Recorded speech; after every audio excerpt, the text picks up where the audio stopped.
The number one, the greatest teaching, the anti-procrastination mantra is small things done consistently in strategic places over time bring progress. When I looked back at my behavior growing up and the procrastination, what I recognized was there were actually specific reasons and things that caused the procrastination. One of them was I couldn't look at the small steps that needed to take place just to get me started. Instead, I would look at the entire thing and the enormity of something, and it was too much. Because when I looked at a task, psychologically, I was looking at the tasks that I missed over the last 10 years. How would I ever get caught up?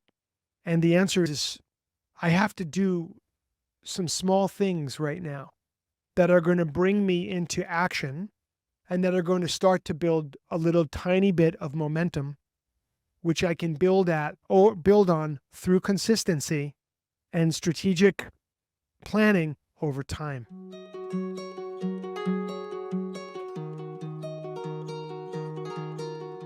Galen, I'm so delighted that you're here, and I would love to hear what's on your mind and your heart. What inquiry do you bring to the circle today?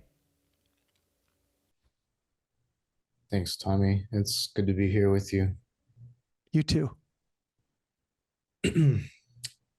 So I've been exploring the concept of addiction for many years for myself and for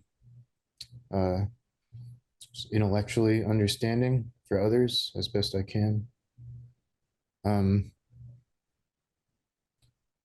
For myself, I've come to feel like my strongest addiction, I've framed it as an addiction to procrastination.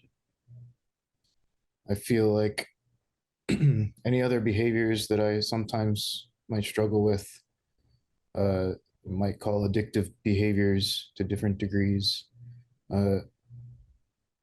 I've come to believe that those are all a way for me to avoid the feelings of anxiety, of resistance, fear of failure, these feelings that come up when I'm avoiding something, that I believe I should be doing, even if it's something that a large part of me wants to do. I rarely ever feel like I want to do it right now. And that leads me to the other addictive behaviors. I'm curious for a few things. There's the intellectual side of understanding things, and I feel like I've progressed an enormous amount in that direction in my lifetime, and I'm sure you won't be surprised that intellectual progression has had very minimal benefit. I'm not surprised. I'm curious, how much is this my own framing? How much do you think it might apply universally? It feels like, maybe there's something to a procrastination addiction underneath any addiction. And I'm also curious about your sense of the costs and benefits of the risks and rewards of framing a behavior change challenge in terms of addiction. Especially what comes up for me around that is the inquiry around identifying as an addict. Yeah. Okay. So this is also a very deep inquiry, Galen. I'm gonna speak for a little bit and explore this with you.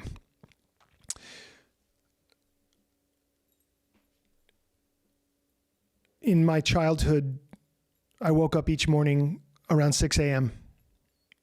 I'm speaking from, say, 5 years old to basically to college, almost, more or less. I went to school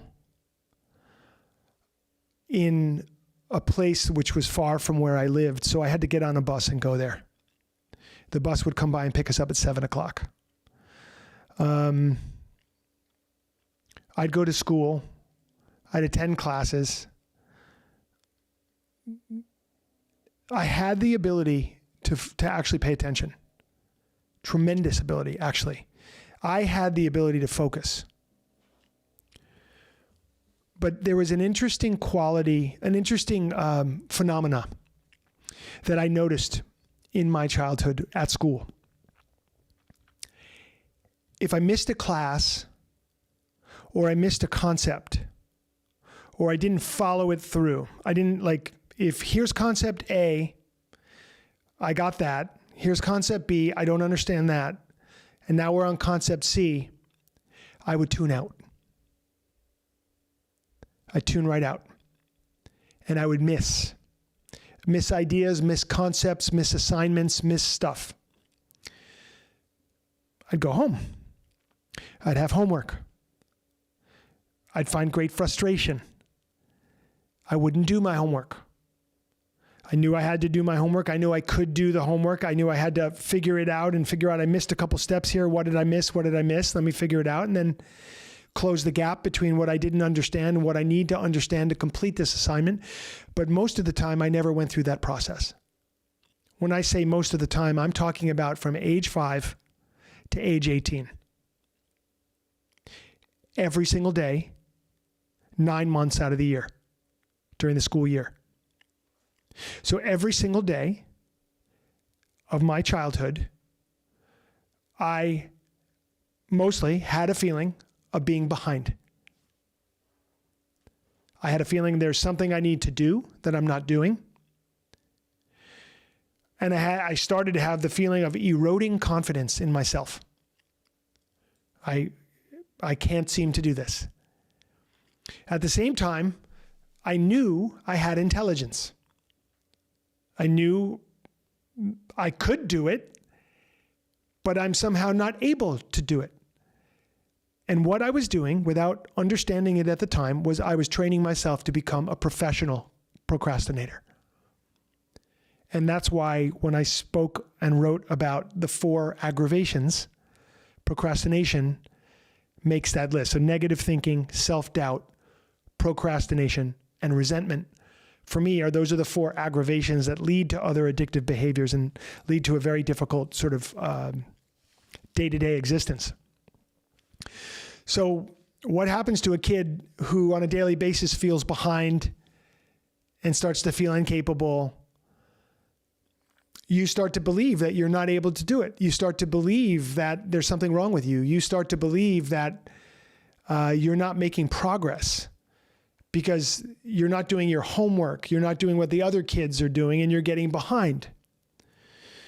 So what I started to do was to start to have these coping mechanisms and these coping behaviors. And for me, what that was about was movement. Movement, athletics, never sitting still. I could never sit still because it was so uncomfortable. And I'd have to face all of the things that I was missing or had missed and I wasn't doing, that I was supposed to be doing. And there were a handful of times when I actually got homework done in those 10 years, 12 years.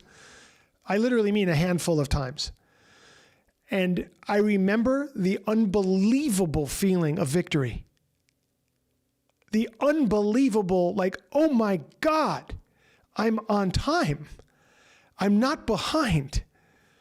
And I'm caught up and I can follow what the teacher is saying. And I mean, you would think when somebody felt that kind of joy for being, caught up that you would continue, but I didn't. So when you speak about procrastination, you bring it up and you especially frame it through the lens of addiction, I completely 100% understand what you're talking about. So I'll speak to you about some of the protocols that I ultimately had to apply to move beyond the addiction of procrastination and to begin to rebuild my confidence in myself and in my abilities to complete tasks and to see through ideas and to start to realize my dreams. So the number one, the greatest teaching, the anti-procrastination teaching, the anti-procrastination mantra is small things done consistently in strategic places over time brings progress. Small things done consistently in strategic places over time bring progress. When I looked back at my behavior growing up and the procrastination which followed me obviously into my adulthood, what I recognized was there were actually specific reasons and things that caused the procrastination. One of them was I couldn't look at the small steps that needed to take place just to get me started. Instead, I would look at the entire thing and the enormity of something, and it was too much. Because when I looked at a task, like let's say I was in 11th grade, psychologically, I was looking at the tasks that I missed over the last 10 years. It was like psychologically, I had missed so much. How would I ever get caught up? And the answer is I have to do some small things right now that are going to bring me into action and that are going to start to build a little tiny bit of momentum, which I can build on through consistency and strategic planning over time. And so that was the first time I'd heard that mantra from a teacher who gave it to me and said, this is going to help you a lot. So I actually started to write down things like, here's what I'm working on right now. I had to remind myself. Here's what I'm working on right now. I'd write it down on a piece of paper. Let's say I'm working on, putting together a proposal. Let's say a book proposal. I'm working on a book proposal. All right, that's what I'm working on. What do I need to do? I need to do 15 minutes right now. 15 minutes of focusing on what I think I want to write about and what needs to find its way into this proposal.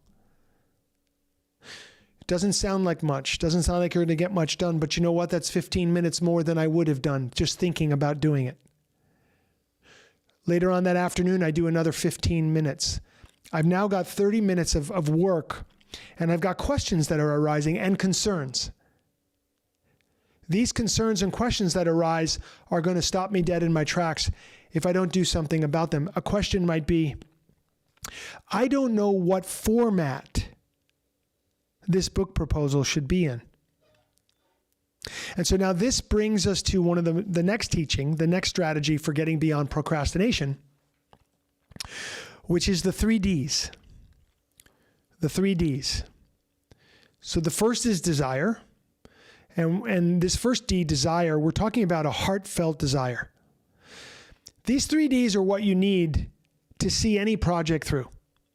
To see anything through, you got to have these 3 Ds. If you can't see something through, there's a reason, and it's usually because one of these Ds or 2 of them are missing, or all 3 of them. So the first D is, in order to complete this thing I'm doing, let's say in my analogy of the book proposal, I need to have a real heartfelt desire to do it.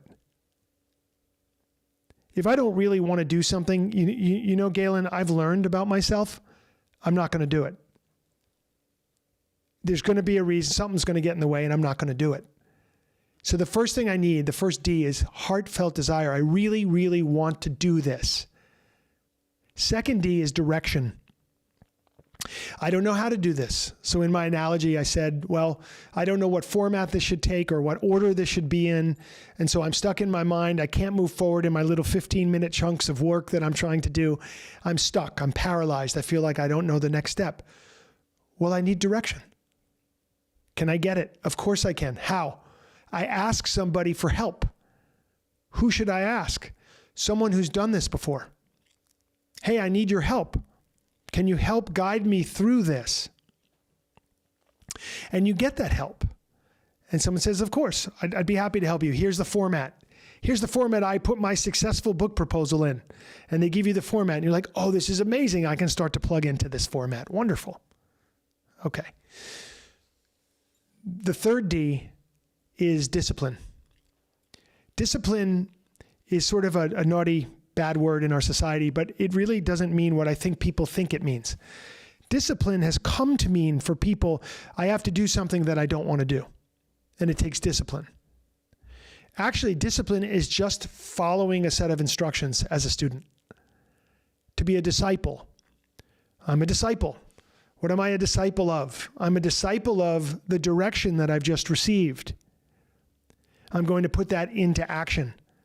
I'm going to be disciplined about applying the direction to my heartfelt desire to create this thing that I want to create. In this case, in our analogy, we're talking about doing a book proposal. All right, so I have a heartfelt desire to do it. Now I've gotten direction so I know what to do next. And now I need the discipline to be steady over time, apply the direction, and move forward towards the completion of a goal. What happens if I still don't do it? Well, I have to ask myself, do I know how? Do I have a heartfelt desire? Sometimes I just won't get something done because at the end of the day, I didn't have the desire to do it. And then I have to ask myself, okay, why not? Was this important to me or not? If it's really, really important to me, then I have the heartfelt desire. Maybe I'm lacking the discipline. Okay, what can I do to work on my discipline? So many things. So many things. But again, it's going to come back to our anti-procrastination mantra. Small things. I've got to just start small.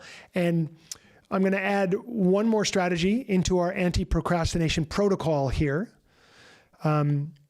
Community. It helps me and has always helped me to be in community and to have the support of other people who are going through a similar process to me. So in the analogy of book proposal, it's very helpful for me to talk to other writers. It's very helpful for me to talk to people who are interested in the subject I'm writing about. It's very helpful for me to have magazines and to have access to the web, to articles and essays that are inspiring me to do the work. And so what I'm doing is I'm orienting myself towards the thing that I want to do.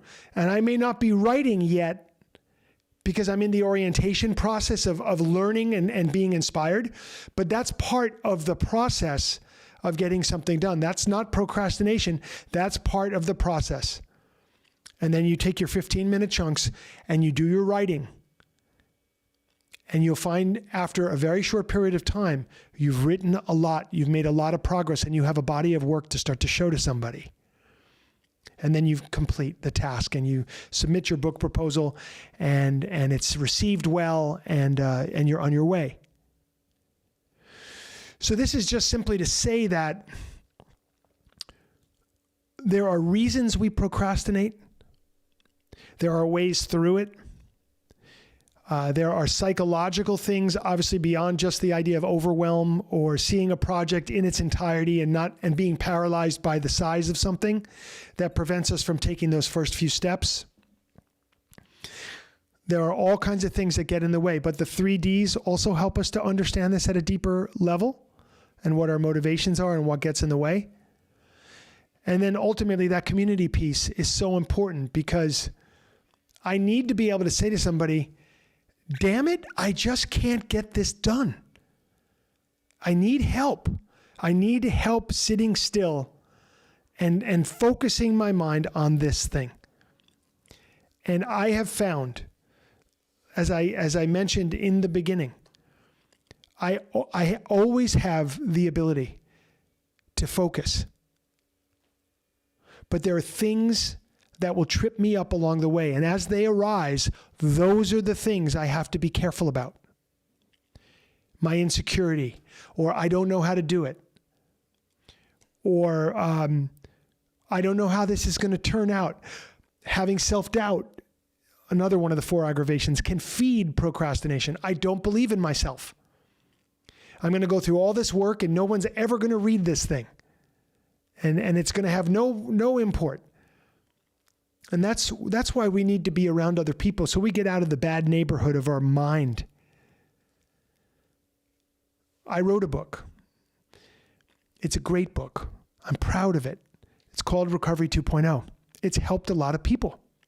When I was writing that book, there would be no way for me to characterize for you the amount of pain that I went through, the amount of procrastination that I went through, having to overcome my insecurity, self-doubt, and just negative projection of my mind. Oh my God. The miracle of that book is that I could sit still long enough for the words to come and get it out onto paper. That's the miracle. Because for someone like me, there's so much that can get in my way, that can trip me up and get me away from the computer, and I'm not going to write that day. So I really understand this thing about procrastination. Now, the second part of your inquiry has to do with identifying as an addict in the context of either this behavior of procrastination, this pattern, if you will, or any other addictive pattern. Is it necessary to declare yourself an addict to the world, or even to a circle of people that you might be in a fellowship with? Is it necessary? Of course it's not necessary. Of course not. What is necessary? What's necessary is the truth. For you to see truthfully what you're dealing with. For you to bring from the subconscious up into the conscious mind what's really going on with me here. I need to break out of this pattern of belief and behavior that's not serving me any longer. Maybe it's enough just to say that.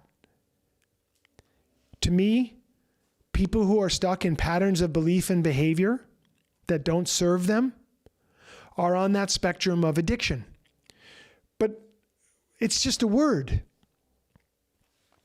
If you don't like that word, let's find another word that you do like, and then let's run with that towards the truth of your situation. I remember this one man, this family had asked me if I could speak to there was a father and a husband, and he was drinking, and when he drank, he became verbally abusive to his wife. And everybody was up in arms, and they were in an argument with him constantly about him being an alcoholic. You're an alcoholic. You're an alcoholic.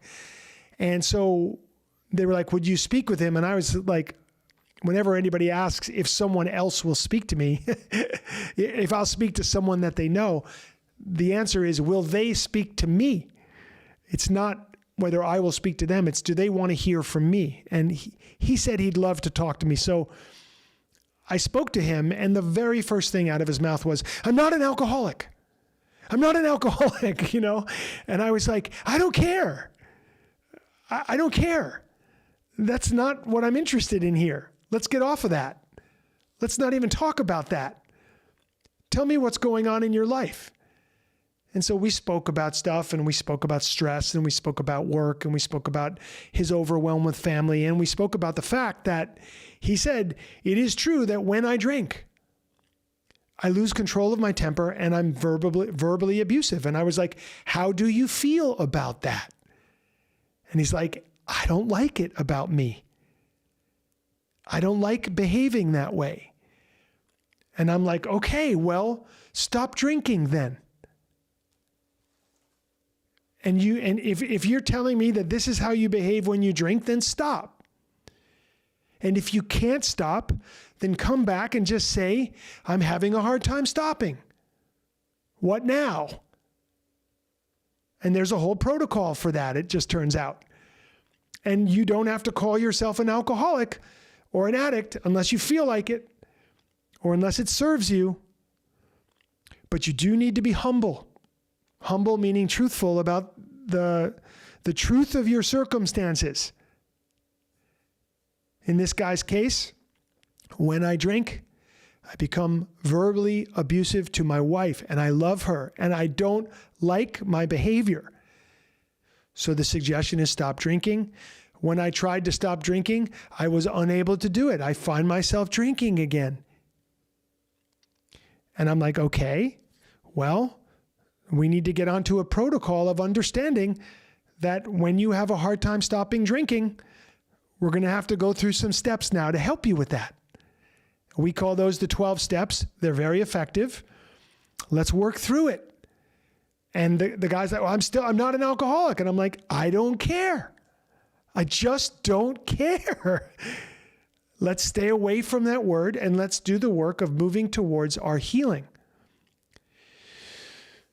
So the fact of the matter is we can't get away from ourselves. Sometimes, why do people in 12-step programs insist on referring to themselves as an addict or an alcoholic? I think it has to do partially with the idea of being humble. Like to them, they want to say, I'm an addict alcoholic because it keeps them close to what the problem was. I think that's part of the reason that they want to remain, they don't want to forget. Okay, I came from a really difficult place and I exhibited a set of behaviors that looks a lot like addiction and alcoholism. And I don't want to lose track that I had that experience in my life.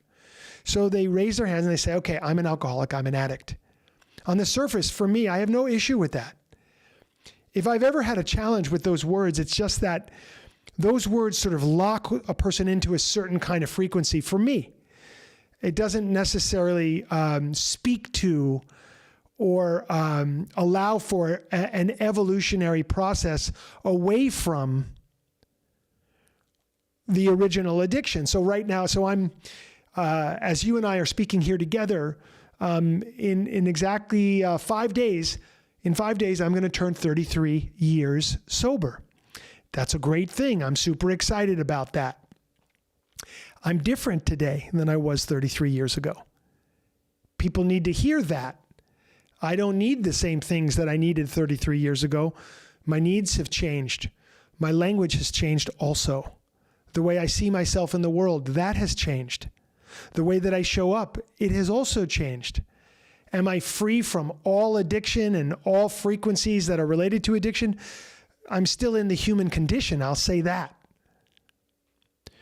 But I don't think about using drugs and alcohol, and nor do I have any desire to ever go back to that place. And I'm so far from it, I no longer refer to myself as a drug addict or an alcoholic. Now, sometimes I'll go into a 12-step fellowship.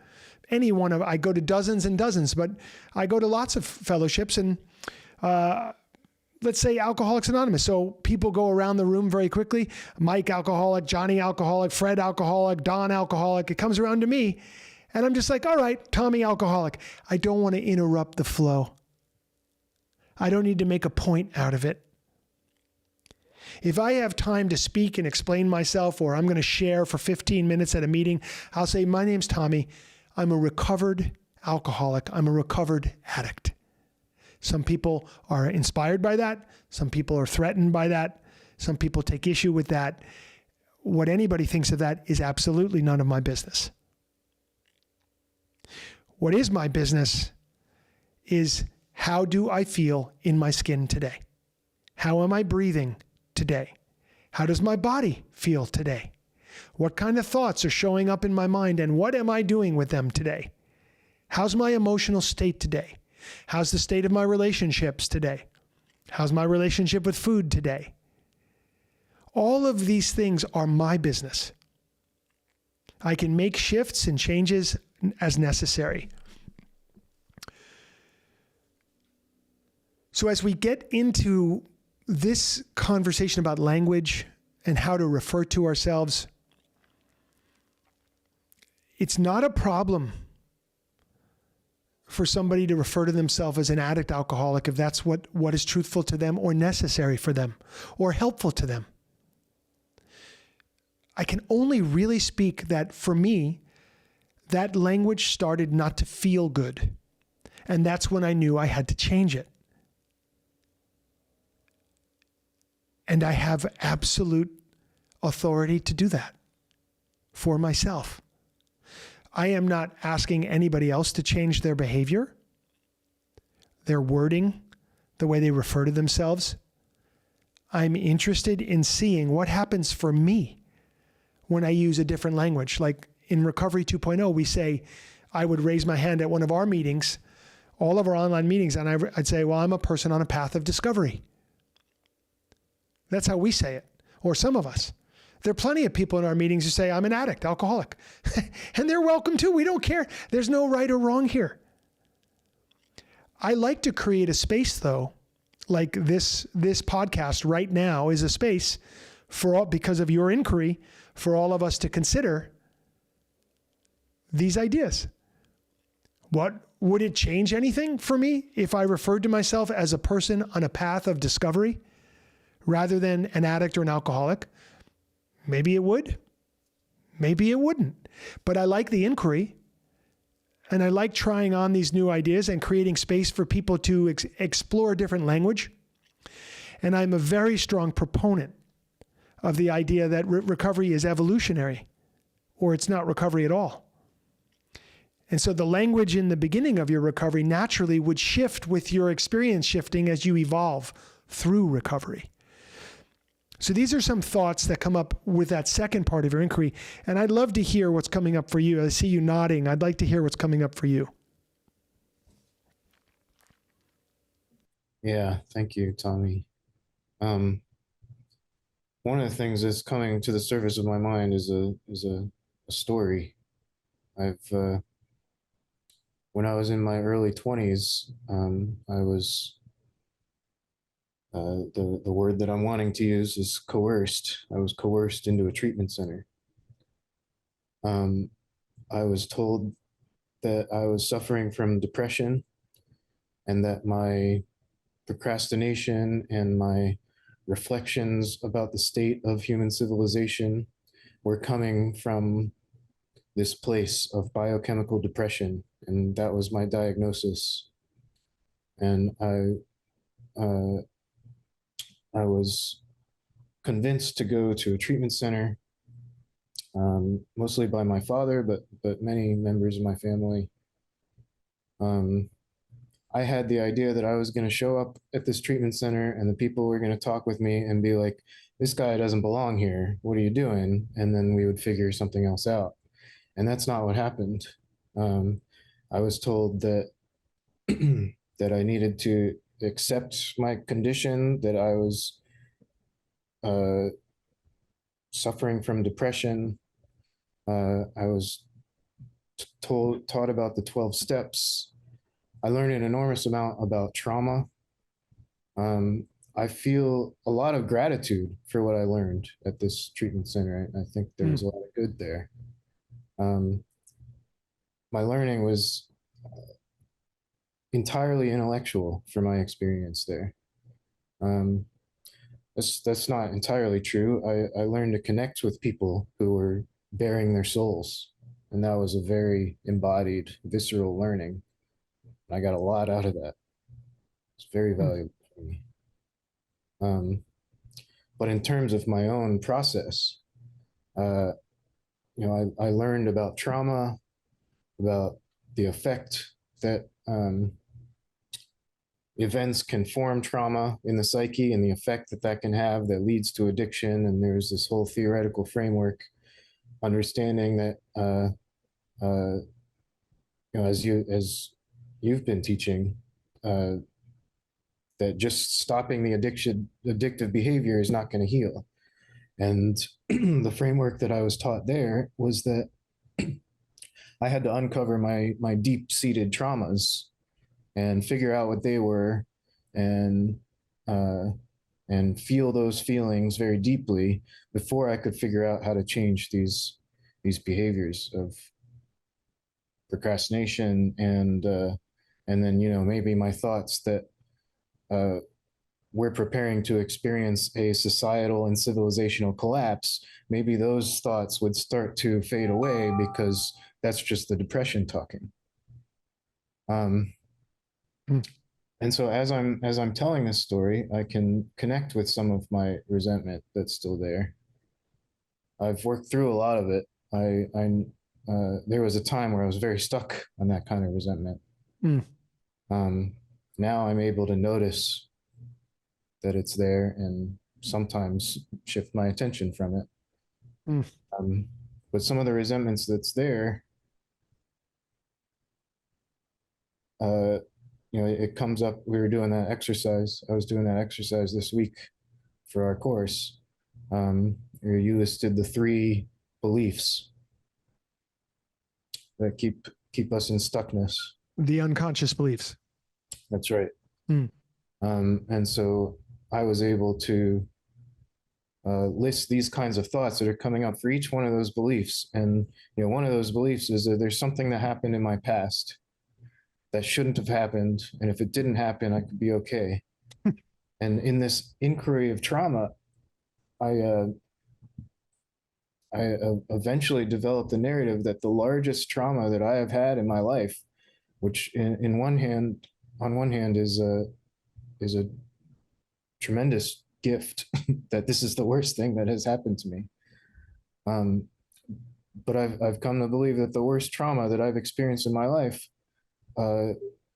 was the isolation and disconnection of being coerced into treatment when it wasn't what I needed, and I couldn't be heard when I was trying to express what I needed. I want to speak to that if that's okay. It is not a small thing to be forced to do something against your will. Even though it may have been well intended, or because the people doing the coercion or the convincing or whatever it was for them didn't know what else to do. But I will say it is not a small trauma. It is not a small thing to be forced to do something against your will. To be told to believe something that you haven't been given the time to explore and to develop an understanding of what it is a very painful thing. I understand it. I've been in that world myself. I want to say that depression for me, one element, one aspect, one of the things that leads to it is a lack of expression, an inability to express. One becomes suppressed, repressed, and depressed. And so to be sent to a place where, in a way, you're further suppressed, you're not heard, you're not seen, and you're given what you refer to as a theoretical framework, it can be very, very painful and difficult and damaging. At the same time, there's something in treatment, well, in most reputable treatment centers with reputable counselors who are skilled and experienced, that is there to help us to work out the stuff that's kept us in trouble. And unfortunately, for some counselors and some treatment center approaches, there is a theoretical framework where you have to believe this in order to do this work. And for those who are able to believe it or are desperate enough that they have to take on that theoretical framework, they're able to find success and forward progress in that. Other people, not so much. The fact that you still can say, I still feel some resentment from this, and I also recognize that you have resolved a lot of it too, and that's not to be diminished. You've done a lot of work on this, and so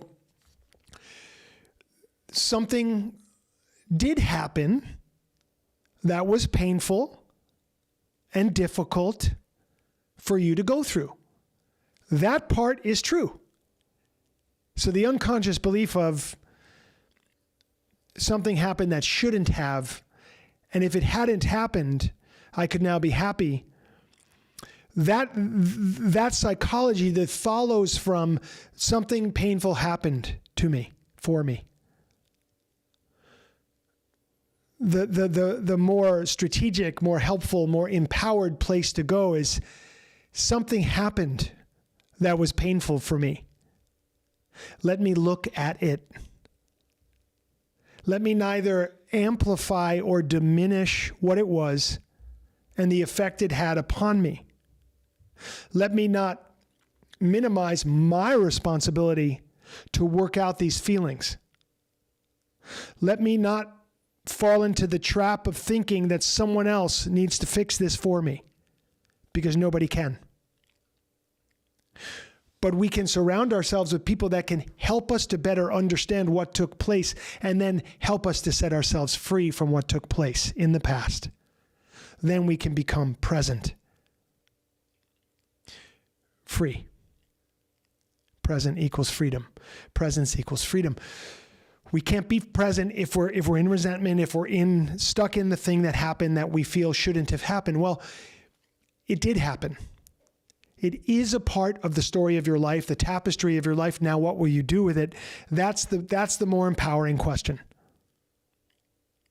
So we never want to avoid, like, okay, I experienced something traumatic. We don't want to avoid that. We also don't want to spend a lifetime in blame and complaint about it. We want to do the processing necessary. We want to really look. We also want to say, hey, it would suck for anybody to be told what to believe, to be told what to do, to be sent to a place where no one was helping you to understand what was going on. See, the biggest thing that I can say about my experience at Hazelden, when I went to Hazelden in 1989, was that the counselor that I was working with, she helped me to understand what was going on. She helped me to see where I was in the way of moving forward. She wasn't saying to me, you absolutely have to believe this, and this. And if you don't, then you're in trouble. She was just saying, look at the truth of your experience. Learn everything it has to teach you and move forward from there. That put her decidedly on my side, in my camp, because she wasn't forcing a belief system down my throat. Now, when I got into the 12 steps, there were many people there that were forcing a belief system down my throat or trying to, and there were many people there that were not. I hung out mostly with the people who were not. They were saying, well, do you have a sense of a higher power, God, spirit, whatever you want to call that? And I said, well, I certainly believe in that there's something greater than me. And they were like, fantastic, that's enough. You can work on that relationship for the rest of your life. And that was like giving me a lot of space to investigate for myself, meaning expression. I can express myself. Somebody is seeing me. Somebody's hearing me. I'm not being forced into a hole of some belief system. It would never work for me. And I can see, Galen, that it would never work for you either. And you and I believe many of us share this same trait. We cannot be told what to believe. It's just a horrible thing to do to somebody.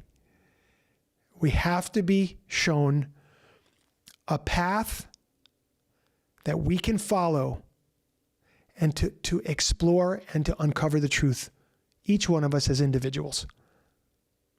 And the only reason for a sponsor or a teacher is to help unpack your own experience as you're going down that road, and to reflect and to offer up ideas and wisdom and thoughts that can be helpful to you along your way. So I more than I can put into words, I really appreciate what you have shared. I want you to, as I want for me and everybody else in this circle, to be free. And the only way to do it is for us to honestly look at our life and what it has shown us, and to learn these lessons so we can become fully present and then live one day at a time, and look for ways that we can serve others, and continue. As we make mistakes or more stuff comes up, we look at it. We don't play that game of, wow, I shouldn't be feeling these feelings. we play the game of, well, I am feeling these feelings, and now what am I going to do with them? And then we can be in a much more truthful and more relaxed place each day. Does that make sense? Yeah, absolutely. So thank you so much for these inquiries that we've been exploring here today. It's very powerful. And the last thing I want to say on this, Galen, is just that what you just unlocked for the newcomer is so important, because when you're investigating a new spiritual path or a new way of being in the world, or you're even just trying on some new ideas, naturally doubt is going to come in, and fear of what is this change? What are these ideas? I don't know what I believe. I don't know who I am. I don't know where this is leading. Is this a cult? What is this? And so you've been able to raise a really important inquiry that's going to be useful to that person, that they need to understand that recovery, the concept of recovery, simply means returning to your own authentic truth. And you're going to be given that opportunity if you seize it, if you take it. As a person in recovery, especially if you come to the world of Recovery 2.0, you're going to be given the space and the love and the connection to be able to figure out your way forward based upon what your life is teaching you. And that's the greatest gift there could ever be.